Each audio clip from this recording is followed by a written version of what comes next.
Welcome back to another Mike Song episode of Mike Song on Mike Song. Mike Song! Wow. Mike Song. Can you feel the brand when you hear your name? Feel what brand? Yeah, the household name, Mike Song. Mike Song is a household name, dude. Mike Song is a... Do you know I had a dream about you before I met you? Tell me about it.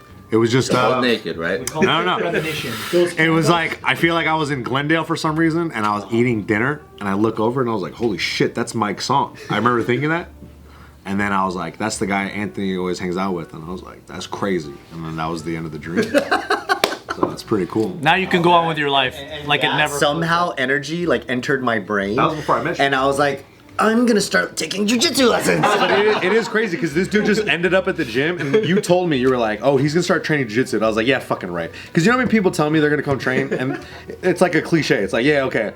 After you stay like a couple months, then I'll believe you're gonna stay, right? Wow, you're one of those guys? This guy showed up, and I was like, "Holy shit, Mike Song's really about this life." And he really does jiu-jitsu every fucking... Yeah, man, he got hurt over you, dude. He got hurt for that. He hurt his neck. You fucked up his neck? No, he didn't do it. I didn't do it. He ordered it, though. Yeah, I was like, fuck his neck. Ordered the hit. He's all, make Mike feel a little something. Nick's a good jiu-jitsu teacher. Oh, he's great. He's my coach. Like, I'll be rolling with him, and then like I'm just doing the dumbest shit, and you're just like, just do that, man. I'm like, okay, sorry. Yeah. So I stutter in my instructions a lot too. Does that make sense? Nah, all right. Good technique. I don't know what I'm doing there, but I just feel fun. Hey, I got a question for you, Mike.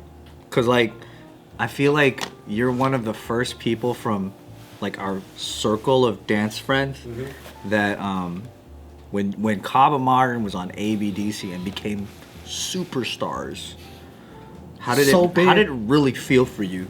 Yeah. To be able to walk around and have people be like, that's Mike. It's interesting you say that because when I think the first of like dance TV shows, I think of you, and so you think you can dance. Really? You think of me for that? 100%. I do think of you. You were on TV before them? Yeah, season 1 of So You Think You Can Dance was before. Yeah, that was before ABDC. Yeah. 06-ish. Yeah, 2005, yeah. We got two OG legends. I was riding their coattails, so I just feel lucky. But we got fucking like OG TV dance superstar people in the room right now. Television, when it used to mean something. Hey, clap for yourself. Yeah, when there was something there. But that was the first, not to deflect, but truly, like the first big dance television show. There's like a bunch of little ones, like Wade Robson Project and all that stuff. Oh yeah, Dance 360. Yeah. But the big one was So You Think You Can Dance. Clearly, there's like season 100 right now. And Isn't on that season crazy? 1, yeah. But season 1 was like we had heard of you as the B-boy.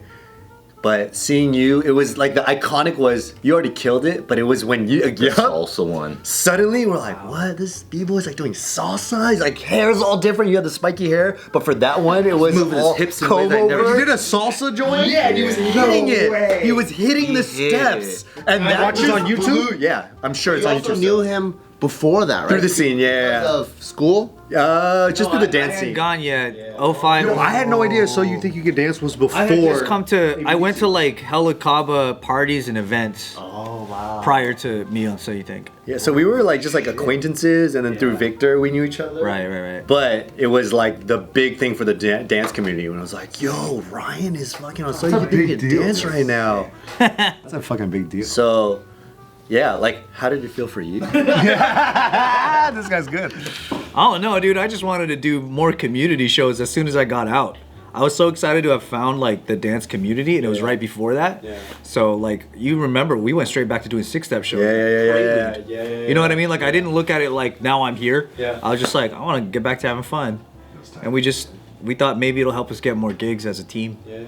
But then when Kaba was on, that felt like the thing that everyone knew was always so good. Because I was watching Kaba live like many years before I was on TV. So then it's like a thing that everybody always knew.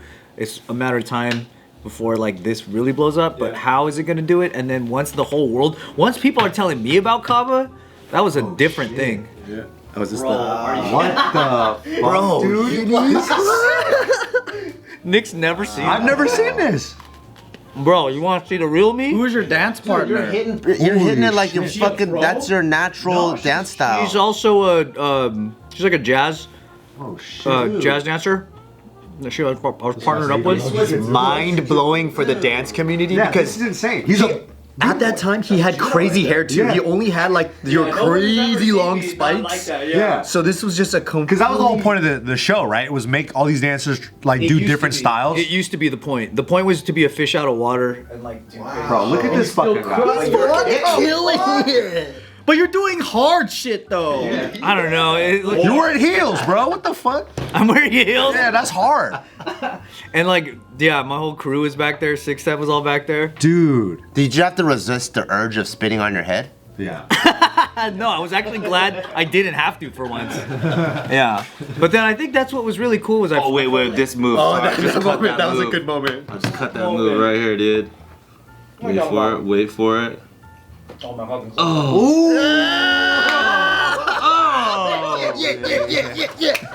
Holy shit! Replay it 2 times. I want to see that again. Sick, dude. It really was though. That was crazy. That's crazy. Doing that? That is big. That's sick. hard. That's fucking tight. That was kind of like. That was game changing for the scene. It was still like only dance community really knew the context. So of it. out of all the performances you did on So You Think, like what was the biggest reaction you got? Was it this one? It had to be, right? Yeah. No, I still think the The sweater, the sweater head. The elimination. My solo. Elimination solo. My solos probably were. It's a like, poison. Yeah, because that was more exactly me. But then this was like, I guess to show that I like the stereotype was that if you were a b-boy, then you were just kind of like a one-trick pony. You're a waste, like Can't do the other stuff. and then you can't do nothing. And then it ends there.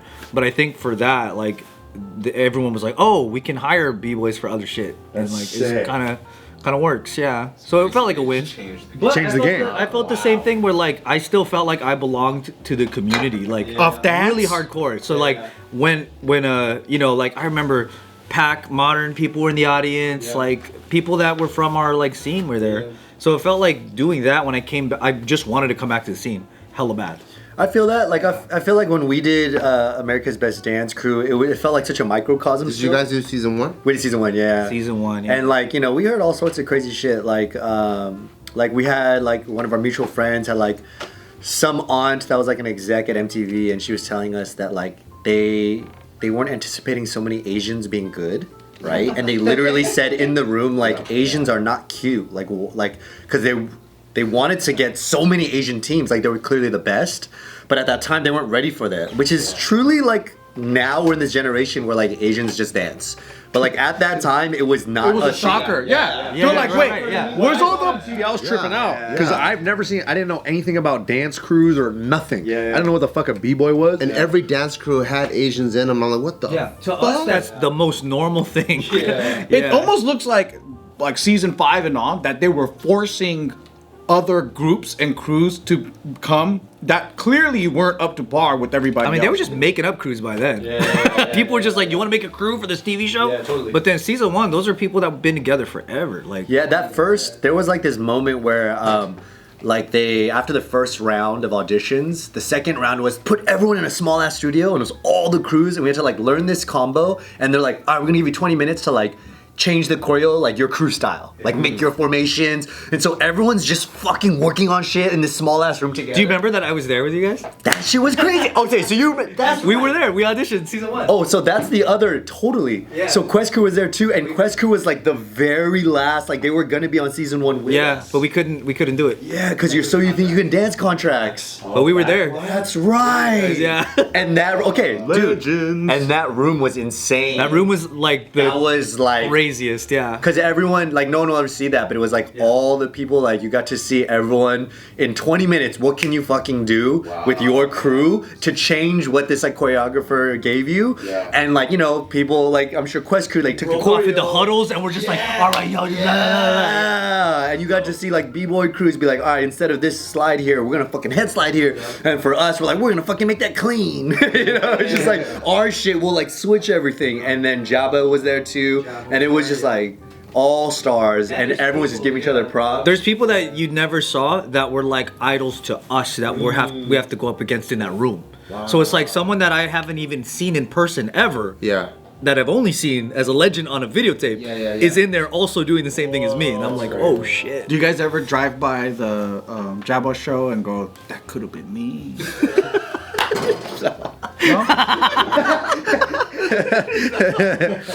I mean, they're like the kings of ABDC. Like they won and then they got a show. They are definitely like the example. Yeah, and then, yeah. And then like no one else got a show. For sure. They have like they have the perfect formula. I won't boil it down to one thing, but the formula for the brand is just so intelligent. Yeah, they're at the Luxor. Yeah, but even without that, I don't really care what they did after. They're still the kings of that. Like it don't. 100%. Because before the scene, even before when they weren't Jabbas, like, and they were on their respective teams, like we were all fans of them in the scene, right? Like they were like the OGs of our scene as well in the choreo community and like mixture of freestyle community. I also felt like people were so disappointed because they'll see Jabba, right? Like, oh, damn, these guys are like really hip hop. And then they take off their masks and it's an Asian person and it's like, oh! But that's why it's the perfect brand, because it's just like, it's colorless. For sure. Yeah. There was something so cool about that. Where's the black people? But I feel like when seeing Kaba Modern like finally become, I guess like a pretty much a global household name was a proud moment for me, because it's like that thing where it's a secret that everything in the scene was our secret. It was like, oh, we know where all the best people are, and you have to come here to see it. And then now it's like people are like, hey, you seen that crew Kaba Modern? It's like, bitch, yes. I've been saying that. Something I loved about that time was, like, I feel like so many teams from our community, including Quest Crew, just came in and started like whooping on that show, right? And what I loved about that, not to disrespect any of the crews, is that the show's formula. I feel like there's so many ill crews. It's like, it's hard to say who's the best dancer. It's like music. You don't say, that's the best fucking musicians in the world. There's so many ill dancers, but it just ends up being the format of that show favors a certain type of specialty. So you had some crews from like New York, like Bone Breakers, who are like nasty. And if it was like a bone breaking battle, freestyle battle, we would get destroyed. But the format of whoever wrote the show was like, this is for choreography crews who know how to make routines really quick and make it clear and digest like that. It was like functioning for that, and that just happened to service the SoCal Asian collegiate scene where we're all really good at that specific thing. It's a show coordination that's maybe not visible to everybody, and you don't know why our show is better than the next guy, and it probably shouldn't be when you break down the skills, but it is because of behind the scenes how you arrange every moment. The way that I viewed it was like the same thing I saw in like the drumline world. Yeah. I'm like, black drummers are hella good by themselves, but they cannot work together. Asians, I'm like, dude, if it's like one-on-one, I don't know if one Asian dancer could smoke the black dancer, but if you want to get people to work together, the Asians are going to come together and whoop everybody. That's what I noticed. And that's why it's choreography where Asians dominate, because choreography essentially is ensemble teamwork. Like that's the core. It's dance math. Yeah. If you get like the ancient DNA we got synchronizing the fucking rice patty pickup, that shit turned into fucking Trying to match Joe. Could you imagine you had like 5 pairs of lay twins? I don't even know if they would be that clean together. That's too much. That's 10 people. Too much swag or whatever. 5 pairs of Like fucking 10 Asians, dude, they'll be fucking clean. So, I'm curious, what did it feel like once you started going on tour as Kaba Modern, and then you're just all over the world? Yeah, it was super fun, man. Like I'll always remember like we were in our microcosm just focused on the show, and then we were just so like, we felt like we got gypped when we lost, and we were just like, damn, and we're like, anyways. But you got number 2 though? No, we got number 3. Oh, who was after Jabba? Exactly. So, but what we heard, I always thought you guys got number 2. yeah, it's because there's like, and then we heard from behind the scenes later. I never tell the story because I don't want to sound bitter, but it's just the literal stories that we've heard. Hey, I'll say it if you don't want to say it. Oh, sure. I mean, I can say it now. I don't really care. It's just like, truly, they wanted, like, we were both the LA Asian crews, and they were like, no. And there was like black crew from the East Coast who, again, I don't think they were the best representation of the East Coast at all. There are so many other better crews than them, but they just happened to not have a good East Coast crew. But they were like, this is not gonna fly. We can't have 2 Asian, no one's gonna watch like a bunch of Asians on a show. Like these are the literal conversations. Yeah. And so they organized it where there was like all sorts of crazy stuff that people don't know, that like they changed our music like the day before. And They try to sabotage and like shit. all sorts of like. And then you still came up on top. And so they made it where they're like the bottom 2 vote getters are Jabbawockeez and Kaba Modern, and everyone was like, "What? They're the top?" Just so that there's no way that they could have got eliminated. Right. And it was just so unbelievable to everyone. Yeah. So it was just literally so that we had to go against. Anyways, so the only reason I'm sharing that is because like we were in our like microcosm of like, man, fuck the show, blah blah blah. And then when we go back to UCI, like we go to like the Irvine DMBs. And I feel like that was like our first like public outing, and we're just like, yeah, let's just drink with the homies. I hella remember this moment. Yeah. It blew my fucking mind. I was at that DMB's, and I remember we were watching like the game real quick. The second we walked in, people were watching the game, and then somebody comes up and they're like, "Yo, are you Mike Song from Kaba Modern?" I watch, and I'm standing there and I'm like, I'm just shrinking slowly. I'm like, this is crazy. But it was like, that was like one of a million times it was gonna happen from that point on, and I was like, this is fucking sick. That was the first time. Huh? Yeah. And I feel like something about that timing that was interesting that maybe it'll never happen again was like on the cusp of smartphones and shit. Only for season 1. I don't know if they did it for season 2. But still, smartphones, you know, people still had Blackberries. It's like Sidekick era, you know? And so at that time, all the contestants, we had to give our phones to production for the week. So we're not like really connecting. And so we literally just would go to the production to be able to use our phones. Really in a microcosm. Yeah, so we're very like not knowing how like people are receiving this. There's no social media blow up version at all. We're just giving our phones back. So when we were done, it was like the people are watching this shit. What the fuck? Yeah, it was. And like also funny enough, like during the time that Kaba was going on tour and all this stuff, I was already living with you. Yeah. So I got to see you like come in and out and everything. I was just like, wow, that's so cool. Yeah, it was like we started going on our like Asian club tours, and this is when like at least 21-year-old me didn't realize that there's all these like the Asian club promoter scene. We're just like just partying and seeing the Asian microcosms of every city of like, oh snap. Did somebody watch you and they touched your pee-pee because they liked watching your dancing? These are the important questions. I think That was the last act of this. I think Lawrence got his bare ass grabbed once because he's taught. Bare If you know Lawrence Cow, and if you know a thing about Lawrence Cow in college, he didn't wear underwear. Like it's just whatever, and his ass would always hang out sometimes, like his bare ass, and we were just coincidentally performing at a gay club. And dudes were like reaching for his bare ass. That's not the kind of groupie I want. That's not the kind of groupie I want. Through the Asian club shows is when I also realized, I'm like, dude, our organization is like everywhere. Because like we would do shows, right? And then like we are like JK Films, JK News fan base is multicultural. So, oh, hey, fuck, you're fucking here? Damn, fool, I didn't know you were gonna do a show here? Dude, how we gonna get you? I'm like, oh, dude, we got brought out here by like Korean American, Chinese American, whatever association. I'm like, the Latin association could whatever, you know, bring us out. I'm like, oh, man, we don't fucking organize like that.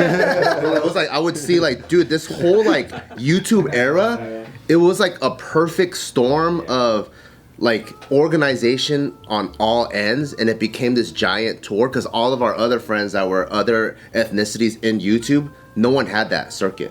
There was no like white YouTuber circuit or Latin or black YouTube circuit. It was just like a perfect storm across the board. It was crazy. That's true. We were talking about this earlier because when Eric was sitting here about like that moment that, you know, you basically didn't want to do a regular job and wanted to like, you know, find something else. And I was just sitting over there and I was referencing that, you know, not only did I get laid off from Inclusive at the time, but I had you in my life right next to me, like doing this dance thing for a living under like your name. And it was the craziest concept, but it was like, that's what gives you the belief. Because if you see somebody else do it, you're like, oh, it's possible. But before like Kaba was doing it, or, you know, or just that era, like even with Ryan going on stage and doing what he did, like, it was just so like impossible, especially for Asians too, to just be doing that type of stuff. You know what I'm saying? right. So it's like it was that perfect storm. Also, I think like it wasn't just them doing it, is because they did it, they like pulled the whole fucking community with them afterwards in the next few generations. And then other people surpass you, and you're like, hold on, wait, I brought you up here. You're like, you bring What me about too. Joe's bringing out his past traumas. That really is like probably one of the proudest qualities. I think like I always carried that with me, that like even if I don't accomplish anything past this, like when I was fresh off of So You Think, I'm like, to have helped with a positive stereotype for Asians is enough for me. Like I'm like, that's tight. But then they're getting laid, not you. Oh, I was getting laid. Sex haver, sex haver, sex haver. Right answer.